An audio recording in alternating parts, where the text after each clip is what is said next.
दोस्तों, क्या हो अगर वही आतिशी मिसाइल्स जो कीव के आसमान को बचाने के लिए तैनात थी अचानक पागल होकर अपने ही मिशन के खिलाफ बगावत कर दे। रशिया ने पूरी दुनिया को हिला देने वाला दावा किया है। उनका कहना है कि यूक्रेन की कैपिटल का दिफा करते हुए कई पैट्रियट इंटरसेप्टर मिसाइल्स अचानक दीवानी होकर सेल्फ डिस्ट्रक्ट मोड में चली गई।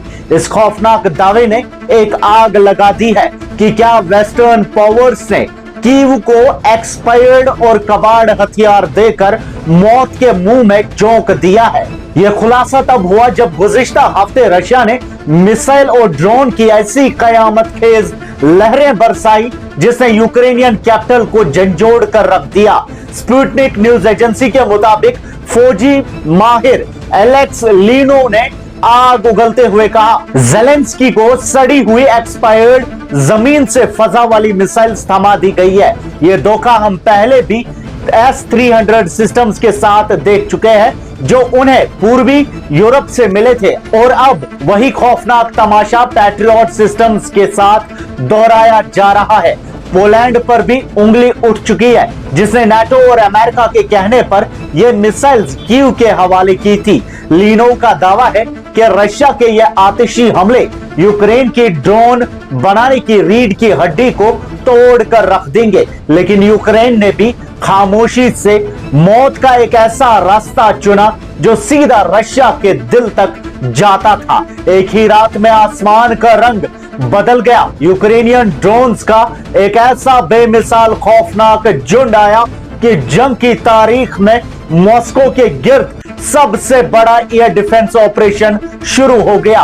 पूरी रात सायरन्स की चीखें, कान फाड़ देने वाले धमाके और फौज की सरसम आमेज दौड़ भाग चलती रही। दोस्तों, 430 से ज्यादा ड्रोन्स मॉस्को के मेयर सर्जी सोबियान ने कांपती हुई फजा के बीच बताया कि संडे की शाम से मंडे की सुबह तक मौत का यह नंगा नाच चलता रहा।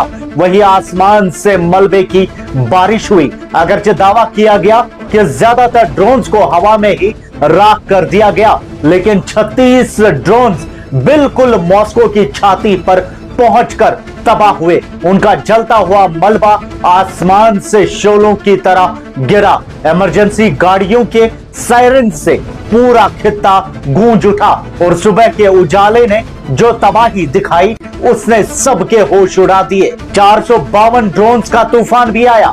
रशिया की डिफेंस मिनिस्ट्री ने दांत खट्टे करने वाले आदाद शुमार दिए। एक ही रात में 452 ड्रोन्स। रशिया की सरकारी न्यूज एजेंसी टैस ने चीख कर ऐलान किया कि यह पिछले 2 साल का सबसे बहादुराना और खौफनाक हमला था। इस खौफ का असर यह हुआ कि रशिया का सबसे मसरूफ तरीन शेरेमेटियोवो इंटरनेशनल एयरपोर्ट मौत के डर से फ्रीज हो गया। फ्लाइट्स रोक दी गई, मुसाफिर बेबस हो गए और पूरे मुल्क की इकोनॉमी और साइकोलॉजी को एक गहरा झटका लगा। इस खूनी खेल के बीच यूक्रेन के प्रेसिडेंट वोलोदिमिर ज़ेलेंस्की ने पीछे हटने से साफ इनकार कर दिया है। उन्होंने इस खौफनाक स्ट्रैटेजी का दिफा करते हुए जो कहा उसने क्रेमलिन के ऐवानों में जलजला लाया। हम जंग को रशिया के उस सियासी दिल तक ले आए हैं जहां बैठकर उन्होंने हमारी जिंदगियां तबाह की थी।